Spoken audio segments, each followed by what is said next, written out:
1절을 보면 여호와께서 또 욥에게 일러 말씀하시되 라고 시작을 합니다. 그러니까 사실은 여호와께서 또라는 단어, 그 다음에 일러라는 말씀을 빼도 문장이 됩니다. 여호와께서 욥에게 말씀하시되. 근데 여기서 일러라고 하는 히브리어 원어는 욥이 고난 가운데 하나님께 질문했던 것에 대한 대답을 말씀하시되, 이런 의미입니다. 그러니까 욥이 계속하여 궁금증을 가지고 있었던 것에 대해서 하나님께서는 하나하나 조목조목 답을 하시는데, 지난 화요일부터 또 말씀하시고 또 말씀하시고 또 말씀하시고 오늘도 또 욥에게 말씀하시는 장면이 나옵니다. 저는 이게 부흥이라고 생각합니다. 요나서에 보면 제2의 부흥, 니느웨 성에 전무후무한 부흥이 일어날 때 두 번째로 말씀이 요나에게 임할 때 부흥이 일어났습니다. 그리고 마른 뼈들에게, 여호와께서 마른 뼈들에게 생기가 일어나라 라고 하면서 외치자, 그때 죽었고 소망이 없었던 마른 뼈들이, 뼈가 근육이 생기고 붓게 되고 그러면서 다시 살아나 큰 군대를 이루게 되었습니다. 오늘 욥도 하나님을 그동안은 귀로만 들었었다운데 또 말씀하시고 또 일러주시는 하나님의 말씀을 통하여 눈으로 뵙는 하나님을 보는 욥으로 부흥하게 됩니다. 이것을 보면서 하나님의 말씀이 또 임하고 또 말씀해 주시는 것이 하나님의 부흥이구나. 그렇다면 하나님께서 이 부흥을 어떻게 원하시는가, 어떤 요구를 욥에게 지금 하고 계시는가, 그것을 우리가 살펴본다면 우리가 부흥이라는 것을 다시 한번 경험할 수 있겠다, 하나님이 몰고 오시는 부흥을 소망해 볼 수 있겠다라는 생각을 하게 됐습니다. 2절에 보면 이렇게 얘기합니다. 트집 짓는 자가 전능자와 다투겠느냐, 하나님을 탓하는 자는 대답할지니라.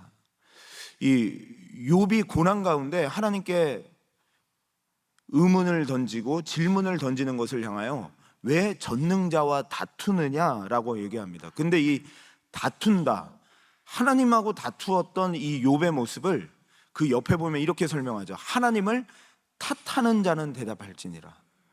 누가 하나님과 다투는 자인가? 탓하는 자들이다 라고 이렇게 얘기를 하고 있어요. 그런데 어찌 보면 참 맞는 말인 것 같아요. 왜냐하면 하나님이 자신을 소개할 때 전능자라고 소개하잖아요. 근데 이 전능자라는 히브리어 원어를 보면 어원이 분명하진 않습니다. 근데 들의 신, 산의 신, 이런 어원들이 있는데, 신 중의 신, 이런 것들이 있어서 분명하게 뭐라고 저희들이 정할 수는 없지만, 성경에 전능자 하나님이 나타났을 때를 보면 저희들이 전능자가 어떤 분인지는 알 수가 있어요. 99세 된 아브라함에게 나타나셔서 내가 내년 이맘때에 아들을 낳을 것이다, 그리고 아들이 난지 7일 만에 8일 만에 할례를 행해서 언약을 세울 것이다 라고 이야기할 때 나는 전능한 하나님이다 라고 할 때 이야기하시죠. 그리고 이스라엘이 풍전등화에 처해져 있을 때 이스라엘을 구원할 한 아기가 태어날 것이다 라고 할 때 그는 기묘라 모사라 전능한 하나님이라 라고 할 때 전능한 하나님이라고 쓰고 있습니다. 즉 전능자라고 하나님이 지금 자신을 표현하셨는데, 상황을 역전시킬 수 있는 하나님, 불가능을 가능하게 하시는 하나님, 막힌 길에서 새 길을 내시는 하나님, 사망에서 광야를 내시고 샘물을 나게 하시는 하나님. 그렇기 때문에 어찌 보면 전능한 하나님은 다 하실 수 있잖아요. 그런데 하나님은 왜 전능하지 않은 것처럼 내 삶에 어려움이 있고 고난이 있냐고 말하는 욥의 이야기가 어찌 보면 당연한 질문이지 않을까요? 근데 하나님은 그것을 가리켜서 그만 나 좀 탓하라, 그리고 나랑 그만 좀 싸우자 라고 이렇게 얘기를 합니다. 저희들이 다른 사람을 탓하고 아내 탓, 남편 탓, 환경 탓, 수많은 것들을 마음껏 하나님을 신뢰하지 못하고 하나님 앞에 올인하지 못하고 하나님을 온전히 바라보지 못하는 것을 수많은 탓을 해요. 내 기도에 응답해 주시지 않은 탓, 나와 함께 하시지 않은 탓, 하나님을 믿는데 나에게 이런 어려움이 생긴 탓. 그런데 그것이 정확하게 하나님이 뭐라고 그러냐면, 전능자 하나님이라고 해서 그럼 이런 일이 없어야 되는 거 아니에요? 라고 말하고 싶은데, 그렇다 하더라도 너는 지금 나와 싸우고 있다 라고 말씀하는 것이죠. 우리 성도님들이 하나님의 부흥을 뛰어들지 못하고, 하나님 나를 변화시켜 주옵소서, 나에게 하나님의 부흥을 주옵소서 라고 하면서 하나님 앞에 뛰어들지 못하는데, 그 이유를 여러 가지 탓을 하는데 그 탓이 정확히 하나님과 싸우는 모습이다 라고 말씀하고 있는 것입니다. 이 가장 성경에서 하나님과 싸웠던 사람이 있다면 야곱을 들 수가 있습니다. 야곱이 하나님과 씨름하며 싸웠던 자잖아요. 근데 태어날 때부터 야곱은 형 에서의 뒤꿈치를 자꾸 태어나면서 그 간사하고 간사한 이미지, 그리고 자신의 꾀로 살아가는 이미지가 바로 야곱의 이미지잖아요. 이 야곱은 평생에 하나님께 뛰어들기보다는 자신의 꾀와 자신의 지혜와 자신의 삶을 자기가 영위하기 위하여서 노력했던 자였습니다. 그 야곱이 결국은 막다른 길에 다다르게 되죠. 재산을 모아서 이제 고향으로 돌아오게 되는데 형 에서가 400명의 군사를 이끌고 자기를 죽이려고 선 겁니다. 그때 자기의 재산을 먼저 보내고 하인들과 종들을 보내는데 형의 마음이 풀리지가 않아요. 그러니까 그때 밤에 이제 나는 이제 내 인생 막다른 길이구나 라고 하고 있는데, 저기서 한 사람이 올라와요. 근데 그 사람이 갑자기 말도 없이 갑자기 이 야곱의 허리 삿발을 잡습니다. 그리고 막 야곱하고 씨름을 하기 시작해요. 그러니까 야곱도 자기가 왜 싸우는지도 모르고 그냥 막 싸우기 시작해요. 막 싸우다가 보니까 나중에 이 싸우던 자가 하나님이라는 것을 알았나 봐요. 해가 뜨자, 아침에 해가 뜨자 나는 이제 해가 뜨니까 간다 그러니까, 내가 절대로 나를 축복하지 않으시면 보낼 수 없습니다 라고 하면서 거기서 끝까지 놓지 않으니까 네가 하나님과 겨루어 이겼다라고 하면서 환도뼈를 딱 치시죠. 그리고 난 다음에 형을 만나는데 그 장면을 이렇게 야곱이 표현해요. 창세기 33장 10절에 보니까 야곱이 이르되 그렇지 아니하니이다. 그러면서 내가 형님의 얼굴을 배운즉 하나님의 얼굴을 본 것 같사오며 형님도 나를 기뻐하심이니이다. 그동안은 형 탓, 누구 탓하면서 그것 때문에 내가 이런 인생을 살았다 그러면서 싸운 것 같았는데, 형님이 나를 받아주시는 그 모습을 보면서 아, 내가 형하고 싸운 것이 아니라 하나님과 싸운 것이었구나. 내 인생이 형 탓을 하고 주위 탓을 했는데 결국은 그 탓이라는 거, 그래서 하나님께 뛰어들지 못하고 내 꾀로 살아가고 내가 하나님 앞에 부흥을 사모하면서도 올인하지 못하고 하나님 앞에 나아가지 못했던 것이 수많은 탓들이 있었는데, 그것이 하나님 내 고난이 해결되면 뛰어들게요, 내 어려움이 해결되면 뛰어들게요 라고 하면서 탓을 했는데 그것이 전능자와 싸우는 것이었구나. 더 이상 하나님과 싸우지 않기를 원합니다. 하나님의 부흥을 사모하시나요? 정말 하나님의 부흥을 사모하신다면 탓하지 마세요. 뛰어드십시오. 하나님 앞에 전적으로 뛰어드십시오. 하나님만 의지하십시오. 고난이 있다 하더라도 전능자 하나님과 그 고난과 별개가 아닙니다. 하나님의 생각이 우리의 생각보다 더 높으십니다. 하나님의 길이 우리의 길보다 더 깊으십니다. 그래서 하나님 앞에 뛰어들어야 합니다. 그런데 욥이 거기서 대답하지 않습니다. 이제 막 3절부터 5절까지 보시면 욥이 어떻게 제가 전능자 앞에서 무슨 말을 하겠습니까? 라고 하면서 대답을 하지 않아요. 근데 이게 굉장히 겸손한 모습인 것 같잖아요. 이렇게 하나님의 그 폭풍우 막 그런 거 있죠. 바람이 불어서 얼마 전에도 보니까 두바이인가요? 거기서 태풍이 부는데 막 사람들이 막 날아가고 중국에서도 막 날아가고 이런 뉴스 기사를 봤는데요. 그런 태풍과 이런 것이 분다고 생각하면 얼마나 두렵겠어요. 근데 하나님이 그런 모습으로 나타나서 딱 서니까 정말 전능자 앞에서 내가 무슨 말을 하리까 라고 하면서 욥이 굉장히 겸손한 것 같은데 자신의 잘못에 대한 고백은 하나도 하지 않습니다. 그러니까 사실은 욥이 겸손해 보이지만 아직까지 하나님 앞에 뭔가 불편한 게 있는 거예요. 하나님과 전능자와 아직도 싸우고 있는 거예요. 그러니까 하나님께서 이렇게 그 이후에 대답을 하시면서 얘기해요. 욥기 40장 10절에서 14절을 다시 한번 보시면, 그러면 네가 한번 하나님이 돼봐라 라고 이렇게 얘기하세요.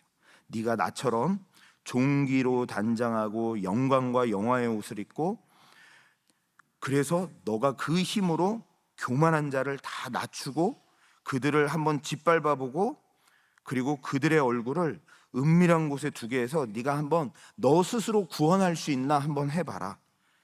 그리하면 내가 너를 구원할 수 있다고 내가 인정하리라. 한번 네가 하나님이 돼서 네가 한번 해봐라. 네가 전능한 힘을 한번 가져서 그러면 한번 해봐라 라고 얘기를 하는 것이죠. 우리 사랑하는 성도님들, 만약에 하나님께서 너에게 전능한 힘을 줄 테니까 한번 해봐라, 그러면 어떨 것 같습니까? 우리가 정말 이 세상을 잘 통치하고 다스릴 수 있을까요? 우리에게는 고난이 없고 어떤 사람들에게는 힘든 일이 없게 우리가 잘 다스릴 수 있을까요? 제가 그 브루스 올마이티라고 하는 영화가 있습니다. 짐 캐리가 주연을 했는데요, 2003년도에 나온 영화입니다.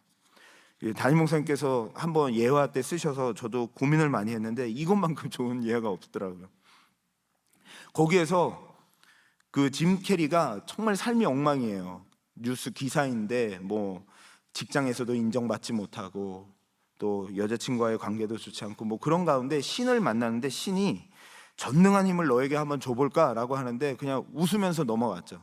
근데 전능한 힘을 갖게 되는데, 그때 한 번은 이 신이 내가 좀 휴가를 갔다 오고 싶다, 그래서 내가 하는 일을 한번 대신해달라, 그러면서 이 전능한 힘으로 많은 사람들의 기도를 너가 좀 응답을 해줘라 라고 하면서 그 짐 캐리에게 맡깁니다.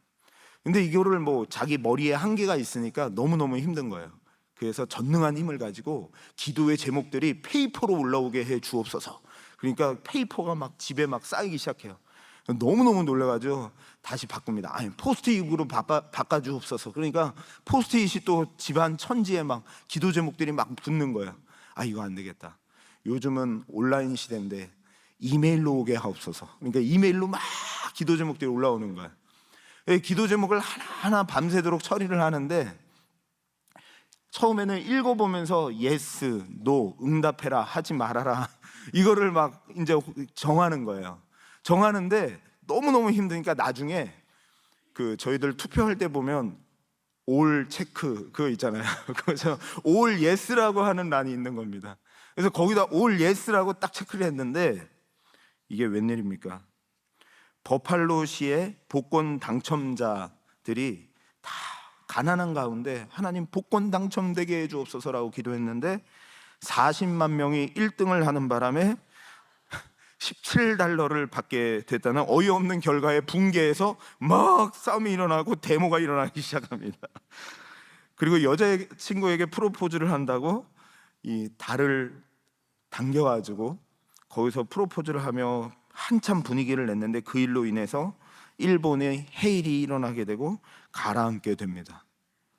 그러니까 그 영화에서 보면은요, 전능한 힘을 그 마일이 그 친구가 가졌지만 정말 그가 하는 일이라고 우리들이 하는 지혜, 우리들이 하는 생각들을 보면 그것이 더 망가지게 하고 무너지게 하고 그것이 아무것도 해결할 수 없다는 것을 보게 됩니다.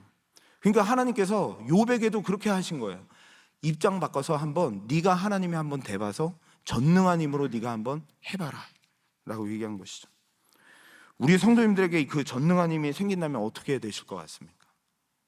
저는 이 영화하고 다르지 않을 것 같아요. 항상 빛이 있으면 어두운 면이 있기 때문에 어디가 응답이 되면 어디는 어두운 면이 있을 거고, 누가 합격을 하면 누구는 슬퍼하는 사람이 있을 거고, 이것을 우리의 생각과 우리의 지혜로 나에게 왜 고난이 왔습니까? 내가 아무리 주님을 섬겨도 내가 하나님 앞에 의롭게 주님 앞에 나아갔는데 하나님이 어떻게 불의하십니까? 라고 하나님 앞에 따지며 나아가는데 나는 전능한 하나님이다. 그것조차도 나를 신뢰하라는 거죠.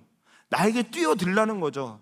나는 이해가 안 되는데 그것이 가장 좋은 길로 지금 인도하고 계시는 것이고, 지금 나에게 가장 좋은 길을 주시는 것이고, 나에게 가장 알맞은 길로 주시는 것이고 있기 때문에, 그렇다 하더라도 전능한 하나님이다 라는 것을 보라는 것이죠. 그래서 저는 그 전능한 하나님을 우리가 고난 가운데서도 신뢰하는 것이 하나님 앞에 무릎 꿇고 기도하는 것이다 라고 생각이 듭니다. 지금 계속하여 교회적으로 기도할 것에 대해서 말씀을 해주시는데요, 저는 이것이 바로 기회라는 생각이 듭니다. 하나님 앞에 기도할 수 있는 기회, 다시 전능한 하나님 앞에 혼자 뛰어들 땐 너무 힘들지만 교회적으로 함께 뛰어들 수 있는 기회가 바로 이 시간이라고 생각합니다. 그런데 이 시대가 너무너무 편해졌어요. 가난할 때, 어려울 때는 하나님밖에 도울 힘이 없기에 하나님 앞에 기도했습니다. 하나님 앞에 엎드렸어요.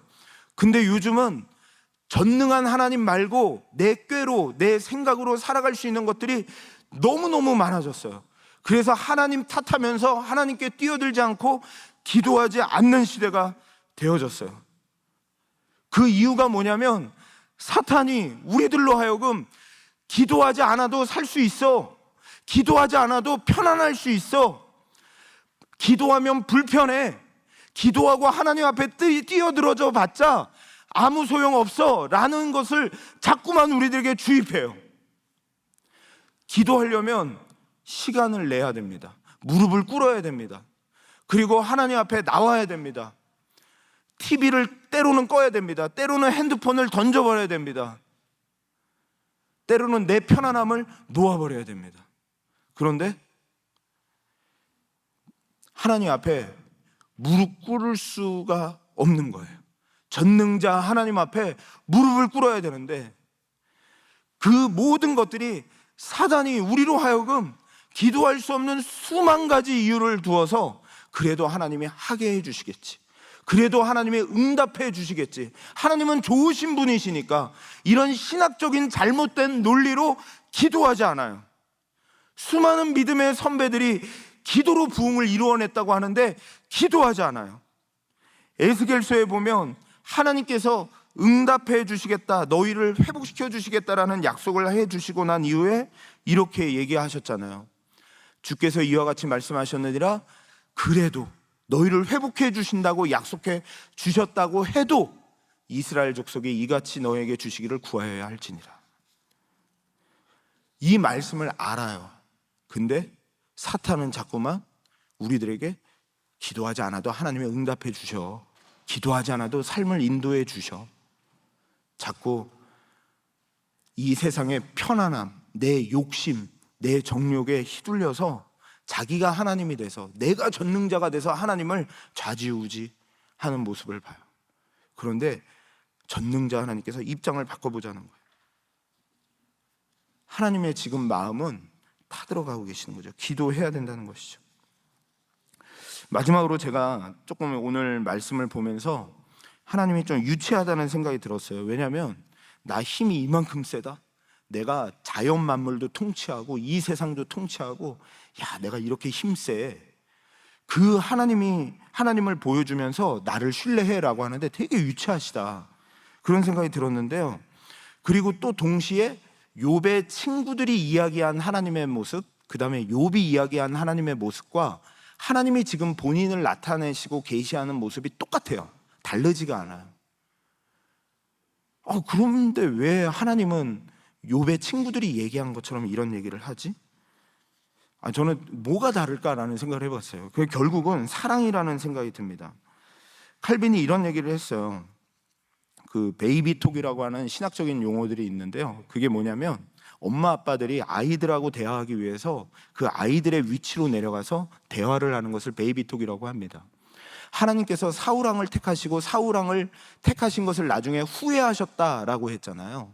근데 하나님이 전능하신데 모르셨다, 이런 의미는 아닐 거 아니에요.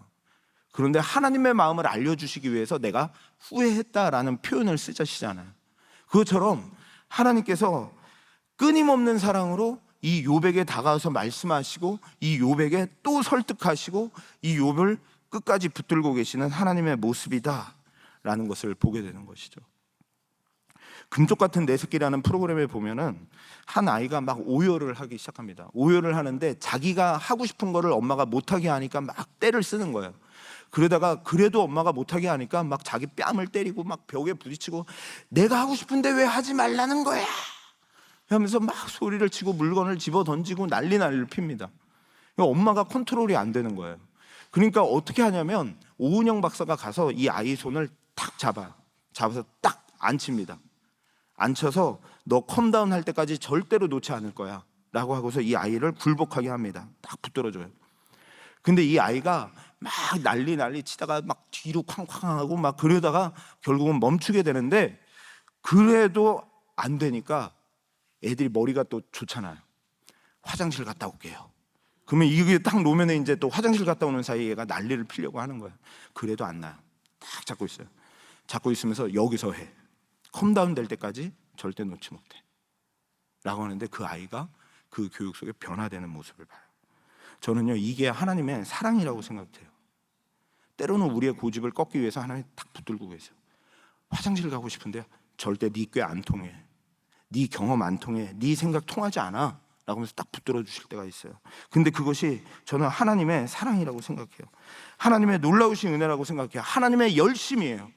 우리를 깨우쳐 주시고 부흥하게 하시고자 하시는 하나님의 열심이에요. 그 하나님께서 우리를 사랑하셔서 십자가에 죽으시고 부활하시고 우리를 구원하시고 우리를 위하여 자신의 모든 것을 다 내어주신 그 하나님의 열심이 끝까지 너 절대 못 나, 너는 내 새끼야, 너는 내 자녀야, 너는 내 사랑하는 자야, 너는 이 땅에서 그냥 그렇게 살다가 그렇게 가는 자들이 아니야, 이 땅의 빛이야, 소금이야 라고 하면서 이것을 놓지 않는 것이죠. 저희 셋째 아들이 학교를 가다가 이런 얘기를 했습니다. 아빠, 어떤 사람이 물에 빠졌는데 물에 빠진 사람이 죽은 다음에 천국에 갔는데 하나님께 막 따졌대. 하나님, 그때 왜 저 안 살려주셨어요? 그랬더니 하나님이 이렇게 얘기하셨대. 야, 그때 나뭇가지도 보내고 그 문짝도 보내고 많은 기회를 줬는데 너는 왜 내 은혜를 하나도 붙잡지 않았니? 라고 이렇게 얘기하셨대요. 저는 지금 요즘에 우리 교회에 주시는 은혜가 부흥의 은혜를 계속 몰고 오고 있다고 생각해요. 막 기도할 수 있는 은혜를 몰고 오신다고 생각해요. 지난주에는 담임 목사님이 2부, 3부 때 같이 손을 들고 다 같이 주여 삼창하는데 막 하늘에 뜨거운 하나님의 은혜와 성령의 역사들이 이 가운데 임하는 은혜를 보게 되는 것 같았어요. 막 그런 은혜들을 몰고 오세요. 그런 가운데 목사님께서 그런 말씀을 하셨어요. 부흥이 올 때는 항상 어려움이 있다, 힘든 일이 있다. 그런데 정말 목사님 개인적인 어려움도 이야기하셨지만 지난 주 중에 또 EM 삼성전에 불이 있었어요. 그때 그 불을 걱정돼서 교회 나왔던 성도님들이 저에게 해주신 말이에요. 목사님, 진짜 목사님 말이 맞네요. 뭔가 하나님이 우리 교회에 뭔가 일을 하시는 것 같아요. 정말 기도하라나 봐요. 정말 부흥을 몰고 오시나 봐요. 근데 그 얘기를 듣는데 제가 그 생각이 들었어요. 기회구나. 하나님이 지금 통나무를 보내주시고 계시구나. 이 나무를 보내고 계시는구나. 근데 수도 없이 기회를 하나님은 보내주셨는데 그동안 수도 없이 우리가 놓쳐왔구나. 맨날 이 탓 저 탓하고 뛰어들지 못하고 기도하지 못하고 사단의 역할에 놀아나고 그러면서 뛰어들지 못했는데 이것도 그냥 흘려보내면 너무너무 아깝겠다. 그러면서 그런 생각이 들더라고요. 진짜 부흥을 원하지만 왜 부흥을 원하지 않을까? 목사님께서 지난주에 처음 시작할 때 이렇게 얘기하셨어요. 부흥을 정말 원하십니까? 그런데 부흥을 저희 인간들은 원하지 않아요. 왜냐면 내가 변해야 되기 때문에. 말이 걸었던 사람들이 말이 좋아지고 내 성격이 변화되고 나의 삶이 변화되어지고 내 시간을 뚝 떼어 기도하는 시간이 많아지고 말씀 보는 시간이 많아지고 불편해져야 되고. 부흥을 원하지 않아요. 우리는 부흥을 원하지 않는다고요. 그런데 하나님이 계속 지금 보내주시고 계시는데 천국 가서 하나님 왜 우리에게는 부흥을 주시지 않았어요? 내가 너에게 그때 수많은 사인을 주지 않았느냐 라고 하신다면 그때 뭐라고 얘기하시겠습니까? 저는 하나님 앞에 다시 한번 굴복해야 된다고 생각합니다. 정말 하나님 앞에 무릎 꿇고 기도해야 됩니다. 하나님이 이렇게 기회를 주셨는데 이 기회 놓치지 않기를 원합니다. 이게 나 혼자면 정말 힘들 수 있어요. 근데 교회적으로 지금 그 부흥을 몰고 오고 계시는데 이때 우리가 정말 하나님의 주신 기회를 붙들고 하나님 앞에 엎드리며 달려나가는 저희들 되기를 소망합니다.